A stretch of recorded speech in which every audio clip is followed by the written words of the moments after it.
Que le Seigneur vous bénisse. Amen. Ceci est un mot de circonstance adressé à notre très chère maman. Chère maman, nous te remercions pour tout ce que tu as accompli dans notre vie, depuis notre naissance jusqu'à ce que tu nous quittes. Tu as été pour nous la meilleure des mamans. Tu nous as élevés du mieux que tu pouvais. Tu nous as montré le Seigneur Jésus-Christ dès le bas âge et nous avons grandi dans la parole de Dieu. Personne comme toi ne supportait nos caprices, même les caprices qui n'avaient pas lieu d'être.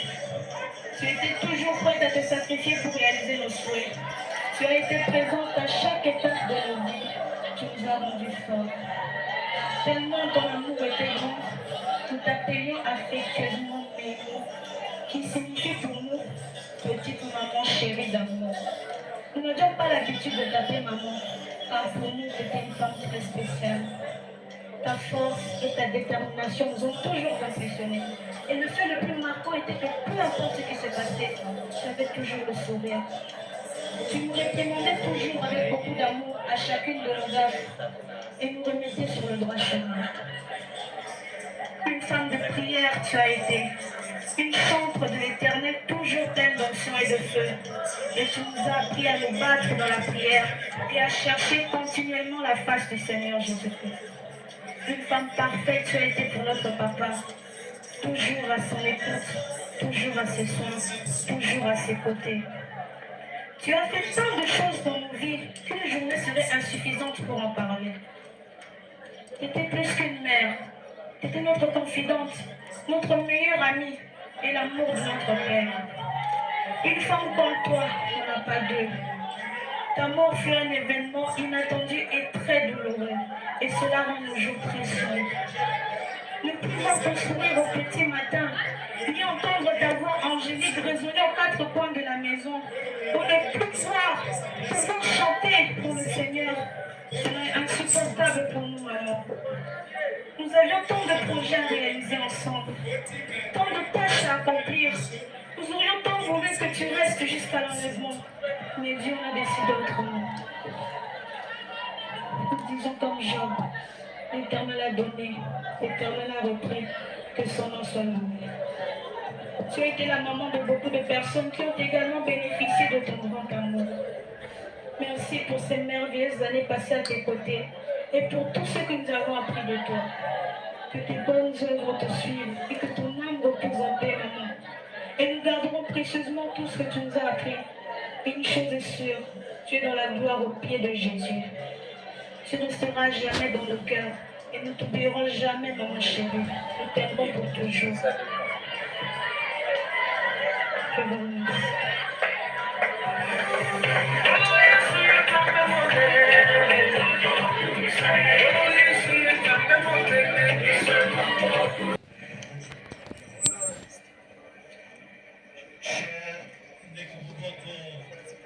Membre du corps de Christ, Pandeko Basso de Christ, chers amis et proches, Bandinga P. Pazalinanga vous tous qui êtes venus compatir avec nous, et célébrer la vie de Maman Mesa, de Kala, je vous dis shalom. On appelle ce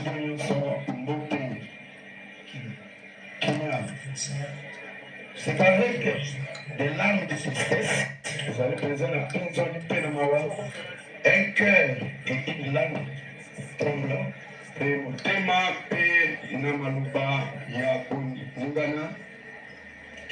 je prends la parole pour vous adresser ces petits mots de circonstance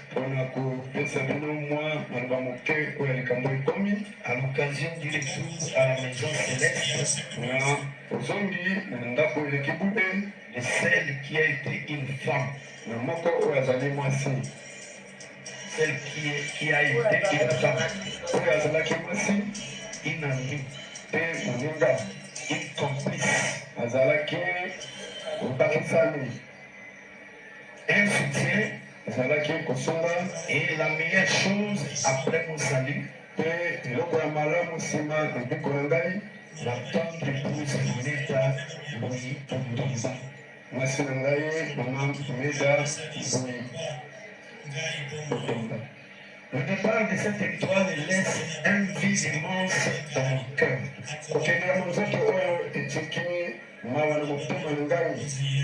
Sa lumière et son ambiance vont me manquer.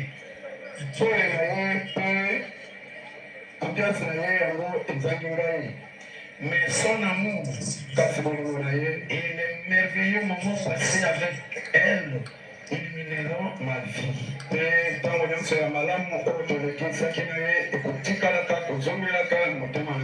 Là-bas, il est ici pour vie. Jusqu'au jour où le Seigneur Jésus-Christ reviendra, en ce matin d'espoir,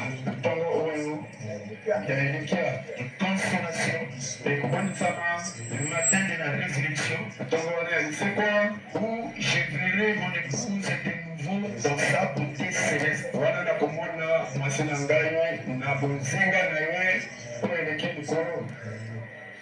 Fille du couple des adorateurs du Seigneur Jésus-Christ.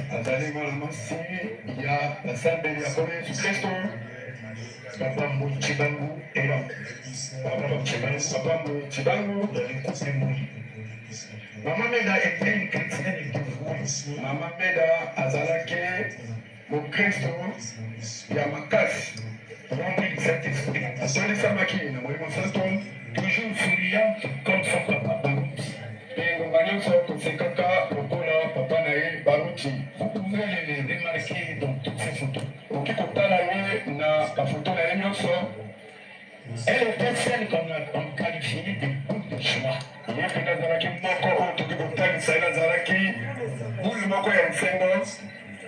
Il a ouvert la danse à la lignée de David et de Myriam.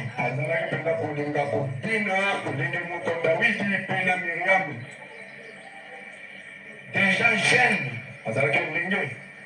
elle s'intéresse à la musique et évolue auprès de ses parents, chantant à l'église. Et c'est là que quelque chose naîtra dans mon cœur pour celle qui plus tard Dieu choisira pour être mon épouse.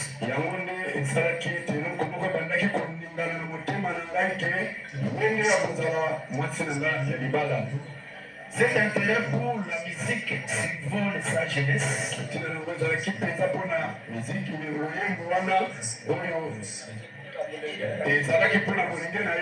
Et façonne sa vie d'adulte pour faire d'elle une artiste musicienne.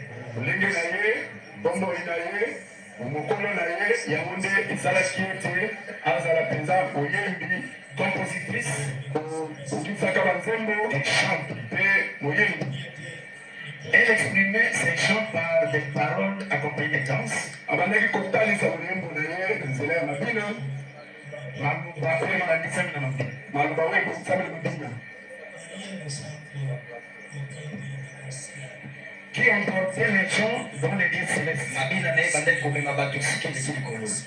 Maman Meda, dans sa carrière musicale, interprétait en grande partie les chansons de ses parents, à savoir le couple Moui. Sa dernière production en public reste la chanson d'hommage au passé Baruti. Avec le fils de musique de Baruti Tabernacle de Ngounaya au Canada.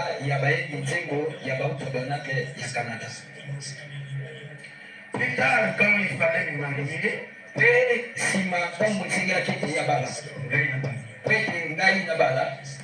l'Éternel me conduit vers cette scène qui pour moi était la plus belle femme.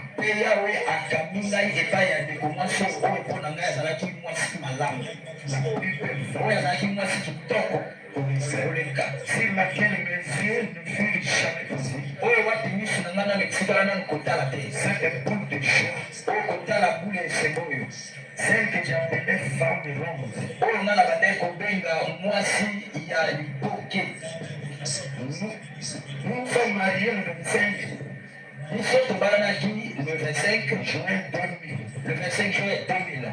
Et avons eu 4 enfants. Et aussi, bana 4 minés.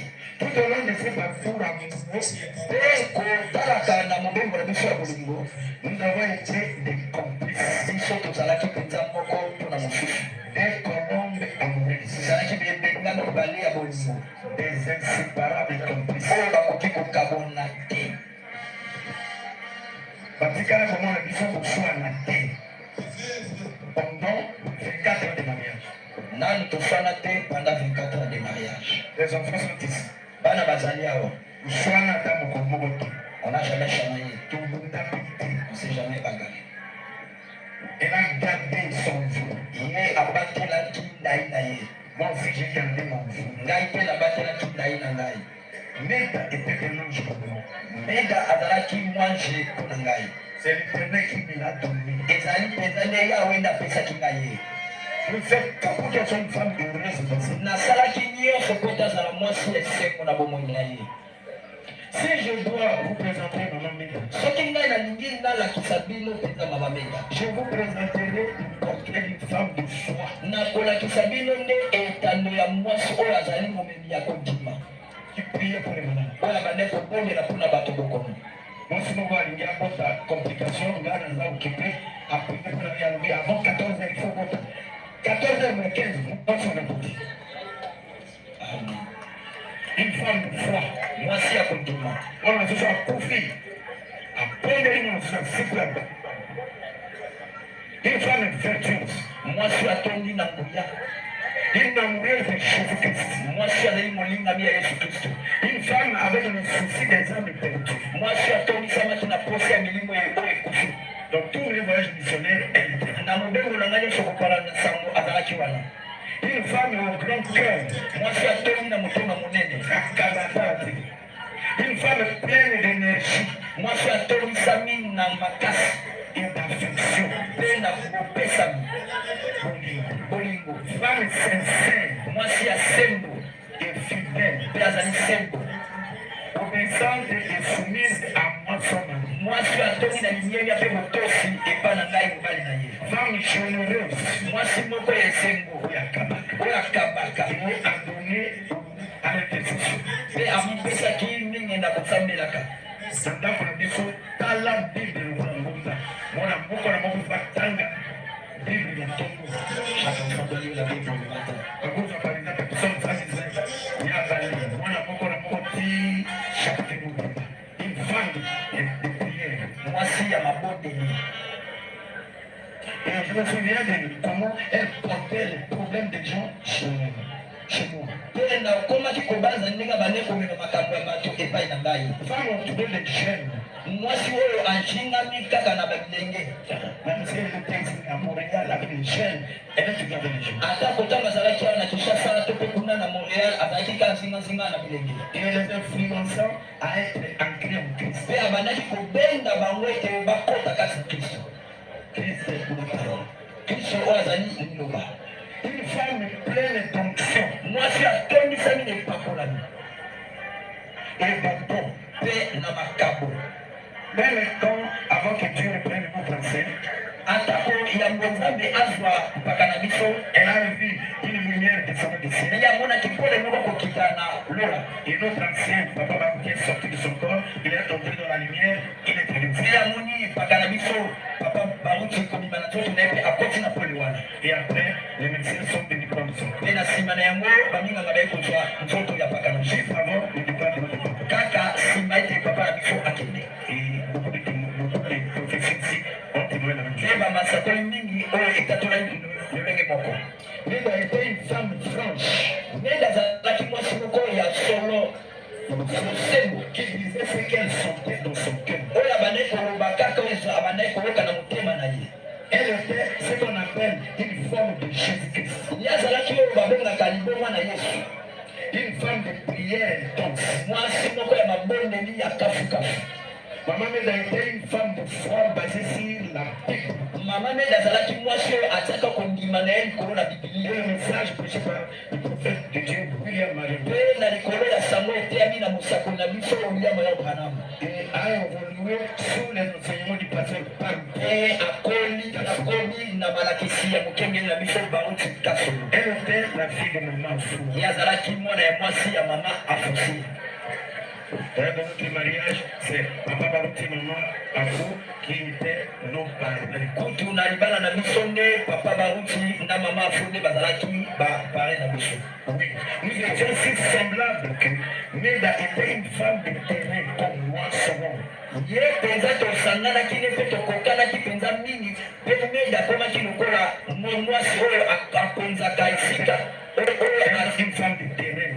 oyo akendaka esika nyonso lokola ngai mobali na ye. Elle a accompagné papa Baruti dans beaucoup de voyages missionnaires. Akendaki mpe atikaki elongo na mokengeli Baruti esika nyonso na mobali Même en Angola. atako na Angola. Et avec mes voyages missionnaires, partout, j'étais avec lui. Na mibembo na ngai mingi ya kopanza sango tozalaki na ye elongo. Nous avons été sur terrain avec le pasteur Baruti dans ses campagnes, presque partout dans ces pays. Tozalaki na ye esika nyonso tozalaki na mpaka na biso papa Baruti na mosala kopalama. Son énergie a accompagné également mon ministère. Kasi na ye mpenza ebilaki lotongo na ngai kote. Et mes débuts, elle a été témoin de mon appel au ministère. Bapate na ngai bazali banzengeleke ya bobengami na ngai na lotongo. Elle, maman Mimi, Ye azali mpenza nzengeleke ya lotongo na ngai kote. elle était le jour où Dieu m'a parlé pour prêcher la parole de Dieu. Ye azalaki nzengeleke mokolo oyo nzambe abengaki ngai na te ya liloba na nzambe. Le 7 janvier 2009, Le 7 janvier à 8h30. na moma 8h30. Elle a été avec moi dans mes épreuves. Na ebandeli ya lotongo na ngai ya mokengeli azalaki na ngai na bamimekano nyonso. Les épreuves les plus dures. Bamimekano ya makasi koleka. Et ensemble, par la grâce de Dieu, nous les avons surmontés. Elongo na ye na ngolu na nzambe biso tolongaki yango. Les temps et les mots ne me permettront pas de vous décrire cette créature exceptionnelle que le ciel m'a arrachée. Tango mpe maloba ekopesanga mpenza nzela te ya kotalisa bino mpenza ekelamu oyo ya kitoko lolola epe oyo ebotoli ngai. J'ai aimé Meda depuis que Dieu me l'a donné tout au long de notre parcours. Ngai nalingaki Meda na motema na ngai kobanda mokolo nzambe apesaki biso na ye na mobembo na biso ezalaki na ye. Je l'ai aimé quand tout allait mal. Nalingaki ye ntango nyonso ekomaki mabe. Je l'ai aimé de tout mon cœur. Nalingaki ye na motema na ngai mobimba. Et quand elle était très malade, il y a de cela des années, dans 2010, elle a perdu à peu près 40 kilos. Je n'ai pas pour l'embrasser devant les gens. Et elle était toujours dans mon cœur. Atako na mbula wana ya la 2010 wana belaki bokono pe akondaki makasi kasi naki na somi te akoyamba ye liboso ya bato mpe kopesa lipwepo. Je dis merci Jésus-Christ E nalobi matondi na Yesu Kristo de m'avoir emprunté une si belle âme. na ndenge oyo adefisaki ngai elimo oyo ya malamu. C'était un très grand privilège pour moi de savoir que j'étais le ezalaki mpenza libaku monene mpo na ngai ya koyeba ete nazali mobali ya libala ya mama Meda. J'aimerais emprunter les paroles de Job. Nakolinga nadefa maloba ya Yobu. L'Éternel, Yahweh, donateur de tout don excellent, Yahweh mopesi ya makambo nyonso eleki likolo m'a donné ses dons. apesi nga likambo oyo Meda Et il a repris. ye Yahweh azwi ye. Que ça nous soit loué. Kombo na Yahweh ekomisama. Je remercie chacun de vous Natondi moko na bino awa pour votre compassion, mpona kobonisama na bino, vos prières, mabondeli na bino, votre soutien lisungi na bino, et tout ce que vous avez fait pour moi mpe nyonso bosali mpo na ngai et ma famille ensemble. mpe mpo na libota na ngai na ntango ya molili. Je vois Baruch Tabernacle ici, Namoni losambo ya Baruch Tabernacle awa présenté par notre pasteur Carlos Baruti. oyo etanisami na mokengeli na biso Pasteur Carlos Baruti. Dieu vous bénisse, pasteur Carlos. Nzambe apambola yo mokengeli Carlos Baruti. Merci infiniment. Matondi zanga na suka Tous les pasteurs associés, mpe bakengeli balandi nyonso, pasteur Mutouchela, pasteur Paul, mokengeli mitushela mpe na mokengeli Polo tous les comités, mpe lisanga mobimba tous les enfants de Dieu, bana nyonso ya Nzambe. je vous remercie. nalobi na bino matondi. Merci pour l'église de Montréal. Napesi matondi na losambo ya Montréal. Et l'église de Maluku. Et na losambo ya Maluku. Et merci pour tous ceux qui m'avaient soutenu. Et napesi matondi mingi na oyo nyonso basalaki mpona ngai. Merci à Dieu pour un foyer merveilleux qui m'a donné. Matondi mpona nzambe mpona libota oyo apesaki ngai. Pour mes enfants, mpona bana naturel et spirituel. mpona bana na ngai na bonzoto mpe na bana na ngai na molimo. Que la vie de Maman Meda soit une source d'inspiration. Tika ete bongo ya Mama Meda ezala pena liziba ya kopemilama. De réconfort pour nous tous. Ya kozwa makasi mpona biso nyonso. Et qui sont mémorial et demeurent jusqu'à l'enlèvement de l'épouse sur le sable du temps. Mpe bamabanzo na ye etikala mpona kokanisaka kokana na mobembo ya matambe ya ntango.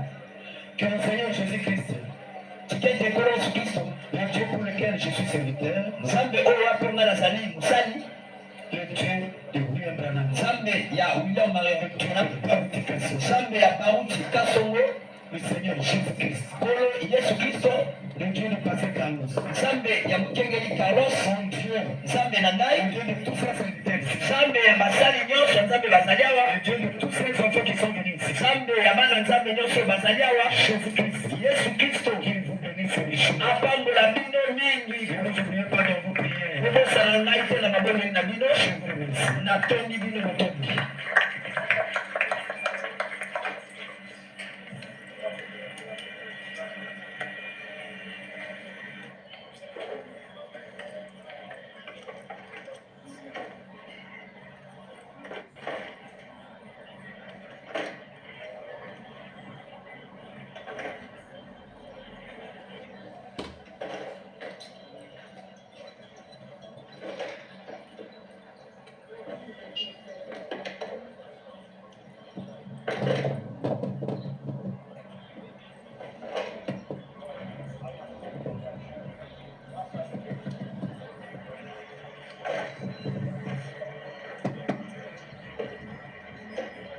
Alors, on va prendre un range au bas.